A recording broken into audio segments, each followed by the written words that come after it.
கீதாபுரம்னு ஒரு கிராமத்துல மௌனிகா ரம்யான்னு ரெண்டு அக்கா தங்கச்சிங்க இருந்தாங்க. அவங்க ரெண்டு பேரும் நல்லா உழைக்கிற குணம் உள்ள பொண்ணுங்க. அவங்க சொந்தமா அவங்க நிலத்துல வெள்ளரிக்காய் பயிர் செஞ்சு அதுல வர விளைச்சல சந்தைக்கு கொண்டு போய் வித்துட்டு இருந்தாங்க. அப்படி ஒரு நாள் அங்க கனகமான ஒரு பாட்டி வந்தாங்க. அம்மாடி மௌனிகா ரம்யா, உங்களுக்காக நான் 2 நாளா இங்கேயே காத்துட்டு இருக்கேன். ஆனா உங்களை காணமே, நீங்க எங்கம்மா போயிருந்தீங்க? ஐயோ பாட்டி, வயல்வேல இருந்ததுனால வர முடியாம போயிடுச்சு. உங்களுக்கு என்ன வேணும் பாட்டி, சொல்லுங்க. அது ஒன்றும் இல்லம்மா, எனக்கு 2 ஏக்கர் நிலம் இருக்கு. அதுல நீங்க வெள்ளரிக்காய் பயிர் செஞ்சு வர லாபத்துல எனக்கும் கொஞ்சம் கொடுங்க. எனக்கு சொந்தம்னு யாரும் இல்ல. அந்த நிலத்தை குத்தகைக்கு கேட்டும் யாரும் வரல. அது தரிசு நிலமா மாறி அப்படியே கிடக்கு. அத உங்களால சேர்த்து விவசாயம் செய்ய முடியுமா? எனக்கு ஒன்றும் பெரிய ஆசையெல்லாம் இல்ல தாயே. சாப்பிட்றதுக்கு கொஞ்சம் சாப்பாடு கிடைச்சா போதும். அதுக்கு மட்டும் கொஞ்சம் கொடுத்துட்டீங்கன்னா மீதத்தை நீங்களே வச்சுக்கோங்க. அவங்க சொன்னதை கேட்ட மௌனிகா கொஞ்சம் யோசிக்கிறா. சரிங்க பாட்டி, நாங்க ஒரு வாட்டி வந்து உங்க நிலத்தை பார்த்துட்டு அப்புறமா சொல்றோம். அன்னைக்கு பொழுது அப்படியே முடியுது. அடுத்த நாள் காலையில அக்கா தங்கச்சி 2 பேரும் அவங்க அப்பா ராகவையா கிட்ட நடந்த விஷயத்த சொல்றாங்க. சரிம்மா, வயசானவங்களுக்கு உதவி செய்யறதுல தப்பு ஒண்ணும் இல்ல. ஆனா முதல்ல அந்த நிலத்துக்கு போய் பாருங்க. அங்க பயிர் விளையும்னு தோணுனா மட்டும் களத்துல இறங்குங்க. இல்லைன்னா வேணாம். சரியா? நானும் அதுதான்ப்பா நினைச்சேன். கொஞ்ச நேரத்துக்கு அப்புறம் மௌனிகா ரம்யா 2 பேரும் சேர்ந்து கனகம்மா பாட்டி வீட்டுக்கு கிளம்பி போனாங்க. அவங்க 2 பேரையும் பாட்டி நேரா அவங்க நிலத்துக்கு கூட்டிட்டு போனாங்க. ஆனா அங்கிருந்த நிலைமைய பார்த்துட்டு இவங்களுக்கு ஒரே அதிர்ச்சி ஆயிடுச்சு. சுத்தியும் ஒரே கல்லும் முள்ளுமா, வயல் முழுக்க காட்டு செடிகளும் முள் புதர்களுமா நிறைஞ்சு கிடந்தது. பாட்டி, இப்பதான் புரியுது உங்க நிலத்தை ஏன் யாரும் வாங்கலன்னு. இப்படி தரிசா கிடக்கிற நிலத்துல விவசாயம் பண்றது ரொம்ப கஷ்டம். கல்லெல்லாம் பொறுக்கணும், செடியெல்லாம் வெட்டணும், ரொம்ப செலவாகிற வேலை பாட்டி. பாருங்கம்மா, அதனாலதான் உங்ககிட்ட நான் கெஞ்சி கேக்குறேன். இந்த காலத்து பிள்ளைங்க ரொம்ப புத்திசாலிங்க இல்லையா? எதையும் சாதிச்சிருவீங்கன்னு நினைச்சேன். நீங்களாவது இந்த நிலத்துல பயிர் செய்யுங்கம்மா, எனக்கு அதுவே போதும். யோசிங்கம்மா. சரி, எங்களுக்கு கொஞ்சம் டைம் கொடுங்க பாட்டி, நாங்க சொல்றோம். அங்கிருந்து வீட்டுக்கு வர மௌனிகாவும் ரம்யாவும் அப்பா அம்மா கிட்ட விஷயத்த சொன்னாங்க. அந்த தரிசு நிலத்தை அவங்களுக்கும் என்ன பண்றதுன்னு தெரியாம யோசிச்சுட்டு இருந்தாங்க. இப்படி வீட்ல இருக்க எல்லாரும் யோசனையில இருக்க மௌனிகா இப்படி சொல்றா. அப்பா, அந்த தரிசு நிலத்துல விவசாயம் பண்றது கஷ்டம்தான். ஆனா முடியாத விஷயம் இல்லையே. நாம ஒரு தடவை முயற்சி பண்ணி பாப்போம். சக்சஸ் ஆகும்னா நம்ம முன்னாடி போகலாம், இல்லைன்னா விட்டுறலாம். இதுக்காக நம்ம உழைப்பையும் பணத்தையும் போடுவோம். கடவுள் புண்ணியத்துல எல்லாம் நல்லபடியா நடந்தா பாட்டியும் நாமளும் 2 பேருமே தப்பிச்சிருவோம். இல்லைன்னா அதோட விட்டுற வேண்டியதா. சரியாப்பா?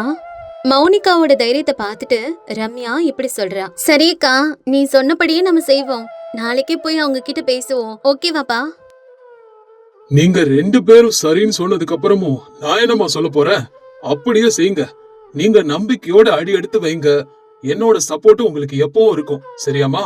அடுத்த நாள் காலையில மௌனிகா ரம்யா 2 பேரும் கனகம்மா வீட்டுக்கு கிளம்பினாங்க. அவங்க வரத பார்த்துட்டு கனகம்மா அவங்கள வீட்டுக்குள்ள கூப்பிட்டு உபசரிச்சாங்க. அப்புறம் அவங்க கிட்ட பேசிட்டு இருக்காங்க. அவங்க அந்த நிலத்துல விவசாயம் செய்ய சம்மதிச்சதும் பாட்டிக்கு அவ்வளோ சந்தோஷம். நீங்க விவசாயம் செய்ய ஒத்துக்கிட்டது எனக்கு ரொம்ப சந்தோஷமா. இனிமே நேரத்தை தாமதப்படுத்தாம வேலைய ஆரம்பிங்கம்மா. அவங்க அப்படி சொன்னதும் மௌனிகாவும் ரம்யாவும் டூல்ஸ் எல்லாம் எடுத்துக்கிட்டு அந்த கல்லும் முள்ளும் நிறைஞ்ச நிலத்துக்கு போறாங்க. முதல்ல அந்த நிலத்துல இருந்த பெரிய பெரிய கல்லையெல்லாம் பொறுக்கி பக்கத்துல வீச ஆரம்பிச்சாங்க. முள் புதர்களை எல்லாம் வெட்டினாங்க. அவங்க கடுமையா உழைச்சாங்க. வயல் முழுக்க சமன் பண்றதுக்கே 1 வாரம் ஆயிடுச்சு.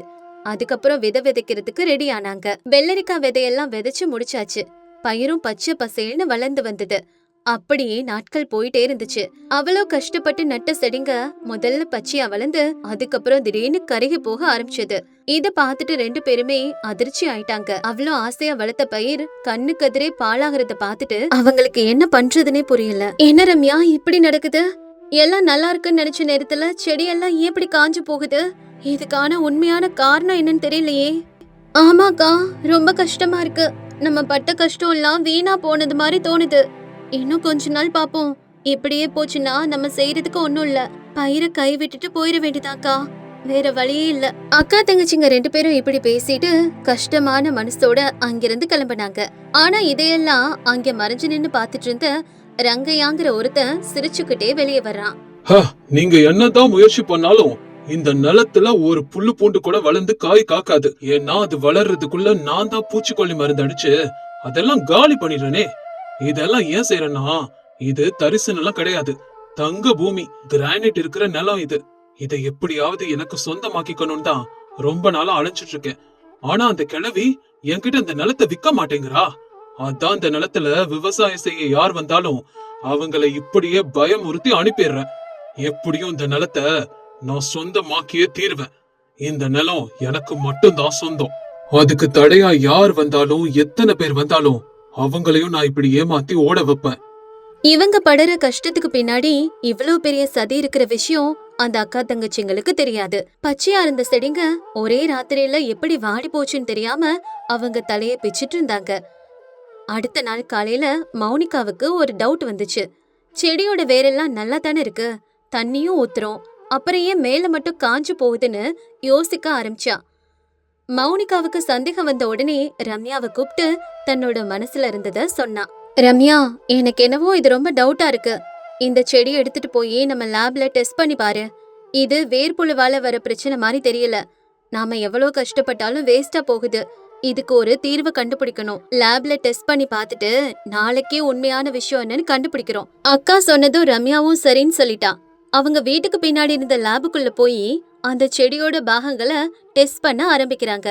டெஸ்ட் எல்லாம் முடிஞ்சதும் தான் மௌனிகாவுக்கு உண்மையான விஷயம் புரிஞ்சது. ரம்யா, நம்ம பூச்சிக்கொல்லி மருந்து அடிக்கவே இல்ல, ஆனா செடிங்க பூச்சிக்கொல்லி மருந்தோட எஃபெக்ட்னாலதான் செத்து போயிருக்குன்னு இன்னைக்கு தெளிவா புரியுது. யாரோ வேணும்னே இப்படி பண்றாங்க.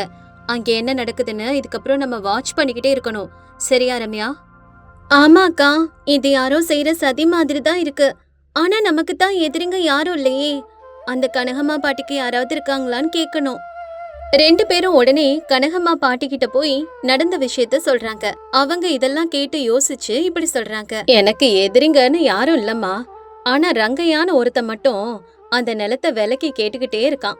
நான் கொடுக்கல, ஏன்னா அது எங்க தாத்தா காலத்து நிலம். அதுதான் விக்க மனசு இல்லாம உங்ககிட்ட விவசாயத்துக்கு கொடுத்தேன். ஒருவேளை அவனுக்கு நான் நிலத்தை விக்கலன்னு அவன் எதுவும் பண்றானோ? அது தரிசு நிலம்னு தெரிஞ்சும் அவன் ஏன் இந்த நிலத்துக்காக இப்படி அலையறான்? இதுக்கு பின்னாடி ஏதோ பெரிய விஷயம் இருக்குதுன்னு நினைக்கிற பாட்டி. பாக்கலாம் என்னன்னு. மறுநாள்ல இருந்து மௌனிகா ரம்யா ரெண்டு பேரும் நிலத்து மேல ஒரு கண் வச்சு பாத்துக்கிட்டே இருந்தாங்க. கரெக்டா ரங்கையா அங்க வந்து செடிங்க மேல மருந்தடிச்சிட்டு இருக்கும் போது கையும் களவுமா படிச்சுட்டாங்க. பதறிப்போன ரங்கையா சும்மா வந்தேன்னு போய் சொல்றான். நீங்க ஏன் இங்க வந்தீங்கன்னு உண்மையை சொல்லுங்க, இல்லைன்னா இப்பவே போலீஸ கூப்பிட்டு பெரிய பஞ்சாயத்து ஆக்கிடுவேன். உண்மையை சொல்றீங்களா இல்லையா சொல்லுங்க. மௌனிகா சத்தமா மிரட்டினதும் ரங்கையா பயந்துட்டான். அம்மா, என்ன மன்னிச்சிடுங்க, போலீஸ் வரைக்கும் போக வேணாம், உண்மையை சொல்லிடுறேன். இந்த நிலம் பார்க்க தரிசு நிலம் மாதிரி இருந்தாலும் உள்ள கோடிக்கணக்கான ரூபாய் மதிப்புள்ள கிரானைட் இருக்கு. அந்த விஷயம் எனக்கு தெரிஞ்சு எப்படியாவது இந்த நிலத்தை கம்மியான விலைக்கு வாங்கிடலான்னு பார்த்தேன். அதான் இங்க யாரு பயிர் செஞ்சாலும் இப்படி நாசம் பண்ணுவேன். அந்த கிழவி விற்க மாட்டேங்கிறான்னு இப்படி சதி பண்ண. அதுக்குதான் நான் வந்தேன். இதுக்கப்புறம் நான் அந்த மாதிரி வேலையெல்லாம் செய்ய மாட்டேமா. இந்த பக்கமே வரமாட்டேன். போலீஸ்ல என்ன மாட்டி விட்டுறாதீங்க, என்ன விட்டுருங்க. இவன் சொன்னதெல்லாம் கேட்டு இவங்க ரெண்டு பேரும் ஆச்சரியப்பட்டாங்க. அப்போ பணத்துக்காக ஒரு வயசான பாட்டியோட வயித்துல அடிப்பீங்களா? உங்களோட சுயநலத்துக்காக எங்களோட உழைப்ப கெடுப்பீங்களா? நீங்க செஞ்ச வேலைக்கு உங்களை ஜெயிலுக்கு தான் அனுப்பணும். இனிமே இந்த பக்கம் வரமாட்டீங்கன்னு என்ன கேரண்டி? அம்மா, சத்தியம் பண்ணி சொல்றேம்மா, இதுக்கப்புறம் உங்க விஷயத்திலயோ இந்த நிலத்து பக்கமோ நான் தலையிடவே மாட்டேன். என்ன நம்புங்க. அவன் இப்படி சொல்லவும் இவங்களும் அவனை வான் பண்ணி அனுப்பிட்டாங்க. அதுக்கப்புறம் ரெண்டாவது தடவையா பயிர் செஞ்ச வெள்ளரிக்காய் விளைச்சல் எதிர்பார்த்ததை விட சூப்பரா வந்துச்சு. காய்கறிகளை பறிச்சு சந்தையில வித்தப்போ நல்ல லாபமும் கிடைச்சது. அந்த பணத்தை பாட்டி கிட்ட கொடுத்தாங்க. பாட்டி, இந்தாங்க உங்க நிலத்துல விளைஞ்சதோட லாப பணம். அப்புறம் இன்னொரு விஷயமும் உங்ககிட்ட சொல்லணும் பாட்டி. இந்த நிலம் பார்க்க தரிசு நிலம் மாதிரி இருந்தாலும் உள்ள கிரானைட் இருக்கான். அதான் அந்த ரங்கையா அந்த நிலத்தை எப்படியாவது கம்மி விலைக்கு வாங்க பாத்திருக்கான். அதனாலதான் பயிரையும் நாசம் பண்ணி நம்மள பயமுறுத்தி இருக்கான். இதுதான் பாட்டி விஷயம்.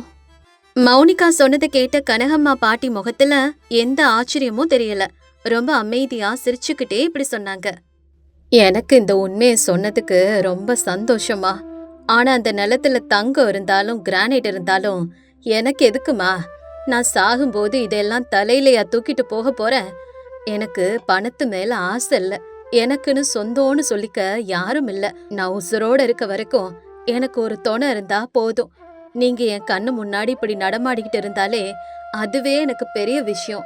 உங்கள போல நல்லவங்க கிட்ட இந்த நிலத்தை கொடுத்தா இத 4 பேருக்கு பயன்படுற மாதிரி செய்வீங்கன்னு எனக்கு நம்பிக்கை இருக்கு. அதான் நான் ஒரு முடிவு எடுத்திருக்கேம்மா. இந்த நிலத்தை நான் உங்க பேர்ல எழுதி வச்சிடலான்னு இருக்கேன். பாட்டியோட பேச்ச கேட்டு அக்கா தங்கச்சிங்க 2 பேரும் உருகி போயிட்டாங்க. உடனே அவங்கள அவங்க வீட்டுக்கு கூட்டிட்டு வந்தாங்க. அங்க மௌனிகா நடந்த விஷயத்தெல்லாம் சொன்னா. அப்பா, அந்த நிலத்தோட மதிப்பு பல கோடி இருக்குமா. ஆனா பாட்டி அதெல்லாம் வேணான்னு சொல்றாங்க. நம்ம கூட இருந்தா போதும்னு சொல்றாங்க. சரஸ்வதி பக்கத்துல வந்து கனகம்மா பாட்டியோட கைகளை பிடிச்சுக்கிறாங்க. பாட்டிக்கு கண்ணு கலங்கி போயிடுச்சு. என்னையும் உங்க குடும்பத்துல ஒருத்தியா சேர்த்துக்கிறீங்களாமா? இத கேட்டதும் சரஸ்வதி அவங்கள அணைச்சுக்கிட்டு இப்படி சொல்றாங்க. என்ன வார்த்தை சொல்லிட்டீங்கம்மா. எனக்கும் அம்மா இல்ல. நான் சின்ன பிள்ளையா இருக்கும் போதே என்னோட அம்மா இறந்துட்டாங்க. உங்களை பார்க்கும்போது என் அம்மாவே திரும்பி வந்த மாதிரி இருக்கு.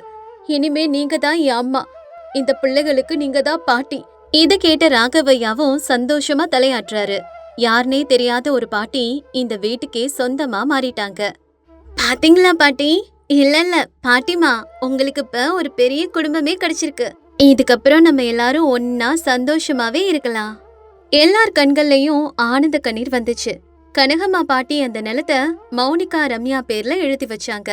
அந்த கிரானைட் மூலமா வந்த வருமானத்தை வச்சு அவங்க ஊர்ல ஒரு பெரிய குளிர்பாதன கிடங்கு கட்டி சுத்தி இருக்கிற எல்லா விவசாயிகளுக்கும் ஹெல்ப் பண்ணாங்க. ரங்கையாவும் தன்னோட தப்ப உணர்ந்து மனம் திருந்தி வாழ ஆரம்பிச்சான்.